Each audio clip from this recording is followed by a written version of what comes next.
Daphne Mahogany Updike was born on December 29, 1963, in Solano County, California, to parents Tom Updike and Jeannie Patricia Mills. The two also had a son named Edward Michael, who was born in 1962 and went by Eddie. Jeannie was born on July 2, 1939, and not long after Daphne's birth, she and Tom divorced. She was described as a smart and attractive person, and when she met and married Al Mills, she instantly became a mother to his 3 children.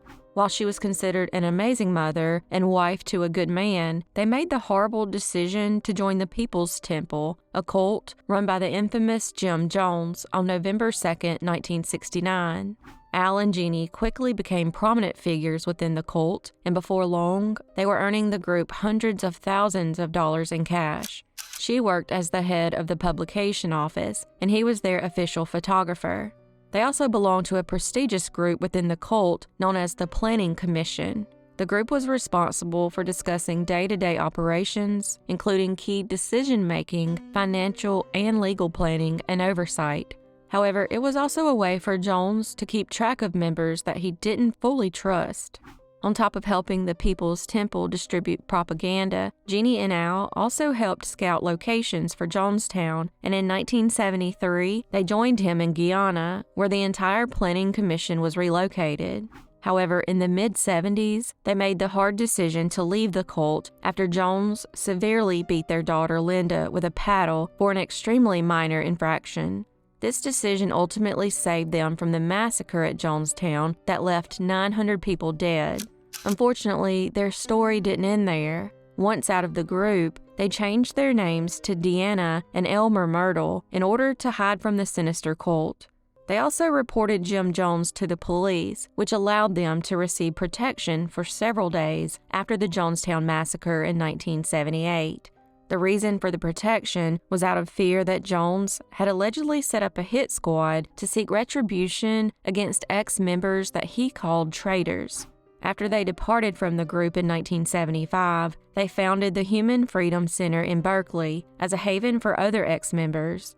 They also became the most outspoken critics of the cult. Once the majority of the group was dead, and it didn't appear a hit squad was coming after them, they began to relax into their new life in Berkeley, and were hoping to show their kids a relatively normal life until tragedy struck in early 1980.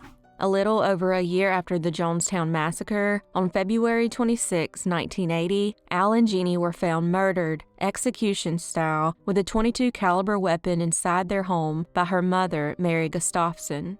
15-year-old Daphne was also shot and died in the hospital 3 days later. This immediately raised fears with other ex-members that the hit squad was alive and well and out to get them. However, investigators weren't so sure because there was one person in the home that day that was left untouched, 17-year-old Eddie. He claimed he wasn't even aware that the killings had taken place, but he was strangely found with gunshot residue on his hands. However, investigators didn't feel they had enough to arrest him. In 2005, the case was reinvestigated, and on December 3rd, as 43-year-old Eddie was arriving from Japan at the San Francisco International Airport, he was arrested. However, once again, the DA's office cited a lack of evidence and refused to file charges. He then returned to his wife and 2 children in Japan. If Eddie did murder his mother, stepfather, and sister, was it because he was acting on a mission from the cult, or could he have held a grudge against them for the years they spent with the People's Temple? Or was the murder something entirely different? Let me know your thoughts in the comments. It's now been over 40 years since their murders, and as of July 2024, this case remains unsolved.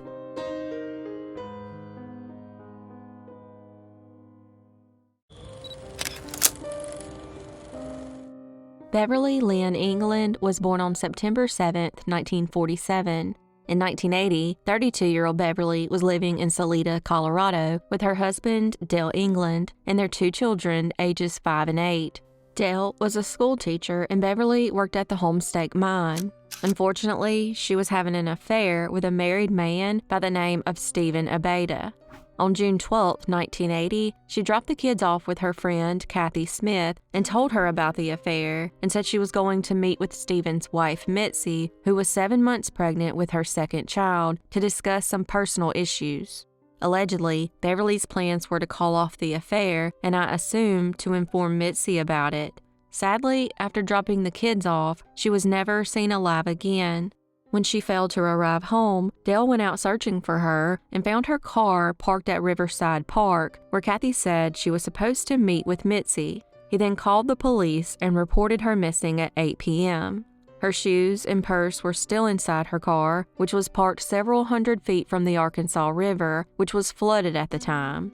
Kathy told police about the affair and her plans to meet with Mitzi, so investigators went to her home to question her. When they arrived, they noticed she had several injuries. After she explained the injuries were pregnancy-related, she refused to speak and lawyered up. Meanwhile, authorities continued to search for her and focused mainly on the river, initially thinking she may have accidentally drowned since she couldn't swim.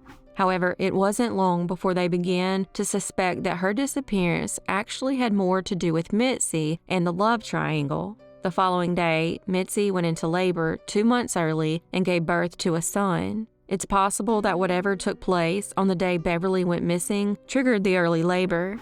12 years would go by with no sign of Beverly until her remains were discovered in 1992 near Mount Schiavano, about 7 miles from Salida. Interestingly, they didn't realize initially that the remains belonged to her, and instead believed they belonged to a pioneer who had died decades ago. In 2015, the remains were identified as belonging to Beverly, and her death was ruled a homicide. They then went to speak with Mitzi once more. This time, she told a completely different story. She said the two had actually met that day and got into a physical altercation, and Beverly had attacked her with a broken bottle, leaving her with a cut on the leg. She said that after being cut, she fled to get away from her. However, many believe she isn't being 100% truthful. Interestingly, when investigators asked her to take a polygraph, she ended the interview. Mitzi's aunt said that she was told the same story, but also added that Mitzi, who had blood spattered on her clothes, asked her uncle to clean up a large amount of blood from her truck on the day of Beverly's murder. Her son, David's ex-wife, told investigators that he said he was born premature because his mother got stabbed in a knife fight with another woman. That's interesting, considering she told investigators she was cut with a broken bottle. She had also told her eldest son's girlfriend that she was worried she might be going to jail in the near future.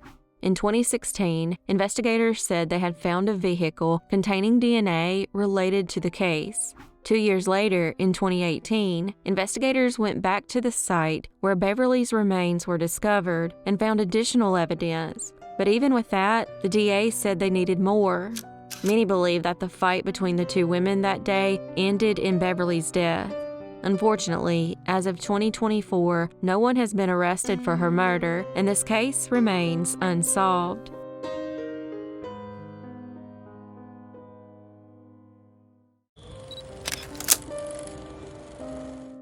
Candace Hiltz was born in Canyon City, Colorado, on December 22, 1988. She was described as a very outspoken and intelligent individual with a good sense of humor.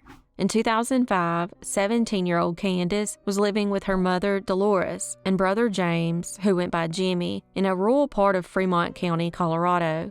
They moved there after her father died in order to make a fresh start. Unfortunately, Jimmy's mental health had severely deteriorated to the point where he had become depressed and withdrawn from everyone, including his family. Because of that, he separated from his wife and kids and spent most of his time living in the woods behind Dolores' property, typically only coming back to the trailer to shower and get some essentials. On September 19, 2005, Candace and her boyfriend Jesse Weaver gave birth to a baby girl that she named Paige.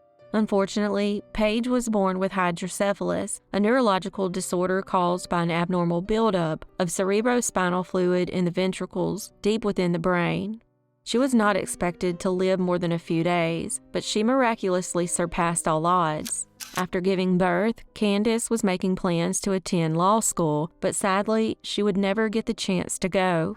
On August 15, 2006, about a month before Paige's first birthday, Jesse arrived at Candace and Dolores' home and, upon entering, strangely saw blood.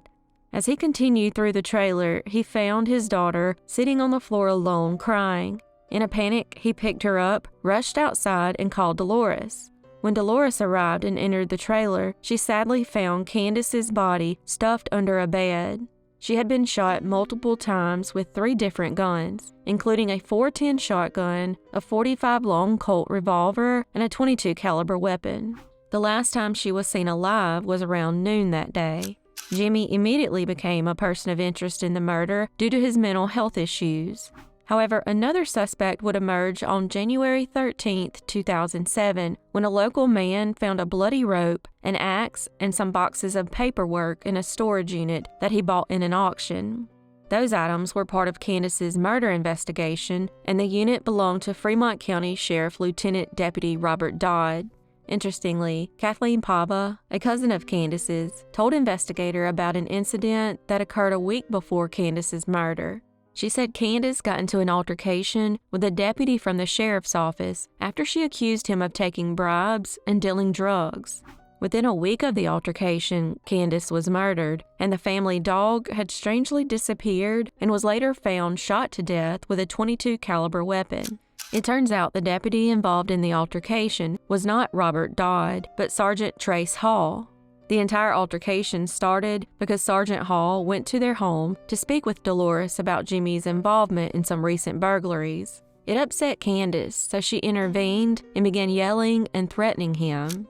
As for the evidence in Robert Dodd's storage unit, it was most likely there because he was the initial deputy overseeing the case and was known to be very irresponsible when it came to evidence and public records. In 2018, he was convicted of official misconduct and abuse of public records. Also, the evidence that was collected in the woods behind Dolores' trailer was determined not to be part of the murder and should have been disposed of properly. He put them in the storage unit out of sheer laziness. Dodd even admitted to messing up and said he was embarrassed by the mistake. Once the truth about the altercation and the evidence came out, the rumor that cops were involved in her murder was finally put to rest. However, this put the attention right back on Jimmy, who had been a suspect in a string of local burglaries, and strangely was nowhere to be found on the day of the murder. It turns out that Candace and Jimmy had gotten into an argument because she suspected he was responsible for killing their dog. While Dolores didn't believe her son could commit such a horrible act, Jimmy's ex-wife, Jessica, told a different story. She said that he suffered from delusions, which were made worse by his drug abuse. She also claimed he had attacked her in the past. Even Candace's boyfriend, Jesse, recalled a few times when Jimmy had become physically violent. Some tried to say that Jimmy didn't own guns, but it turns out the items stolen in the burglaries that he was suspected of matched the guns and ammo used to kill Candace. There was also a mysterious bone fragment found in the woods where Jimmy was living, and it matched Candace's DNA. While it seems on the surface that there is enough evidence to arrest Jimmy for the murder, the DA feels like they still need more. Jimmy has since been placed in a mental health hospital and is said to be doing much better and even works as a peer counselor. Sadly, on November 22, 2012, Candace's daughter, Paige, passed away at the age of 7. The family still believes that Jimmy is innocent and has said they have no clue who killed their dog or Candace, and as of July 2024, this case remains unsolved.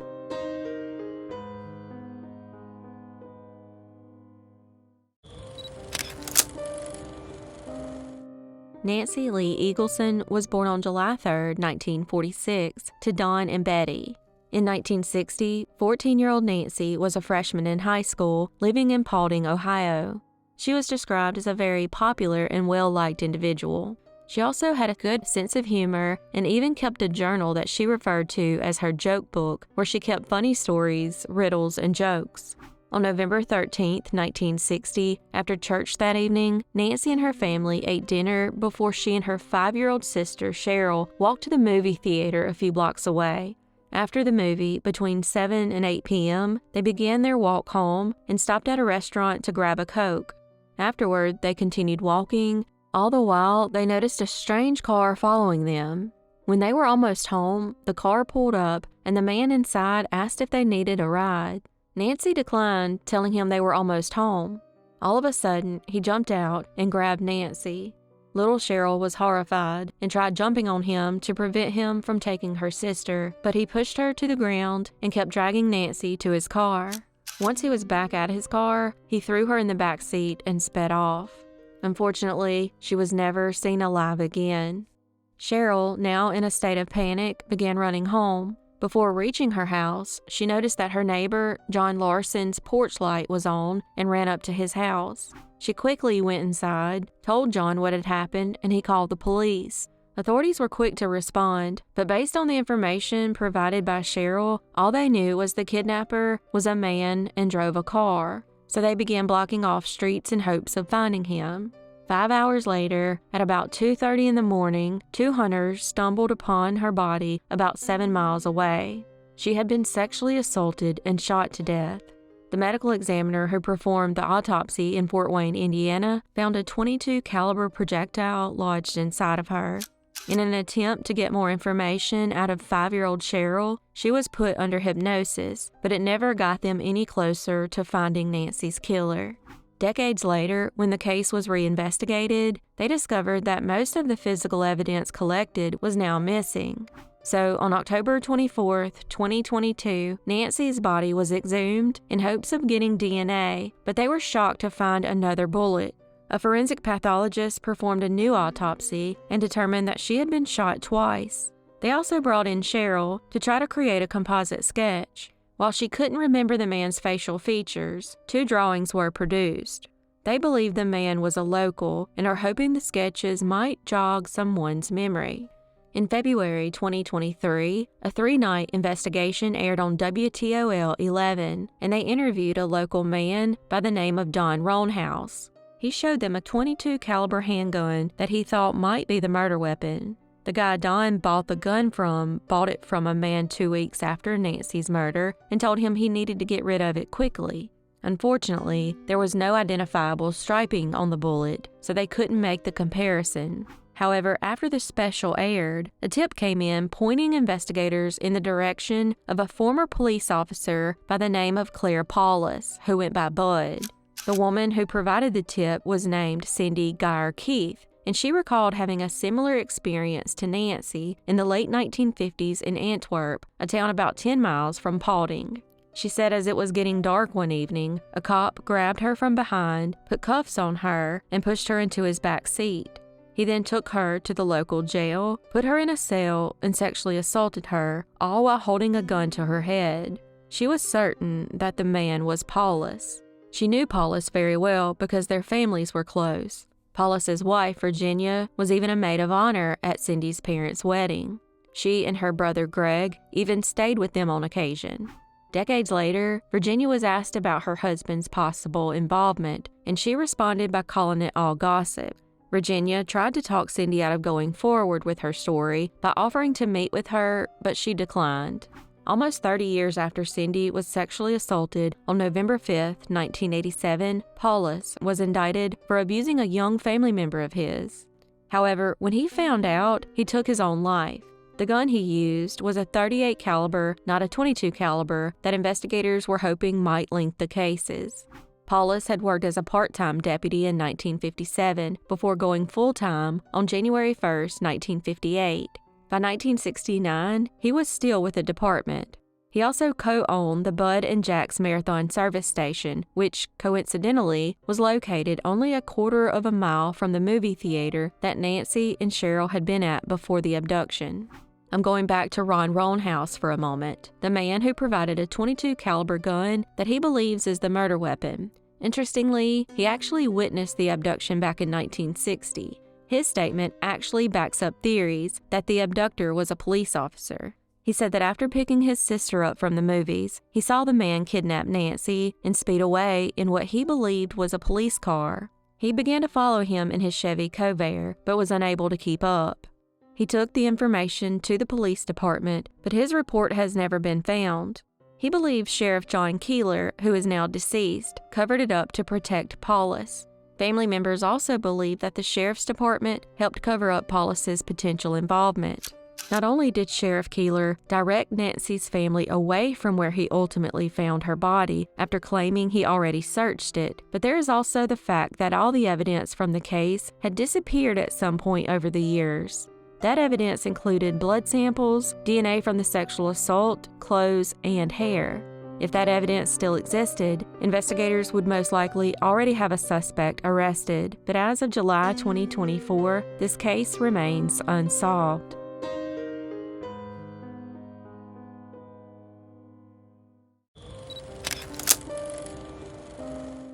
Sarah Benford was born on March 19, 1986, and raised in Kettering, an English town in Northamptonshire. She lived with her mother, Vicky, and stepdad, Gavin, and by the age of 2, she was being visited by social services.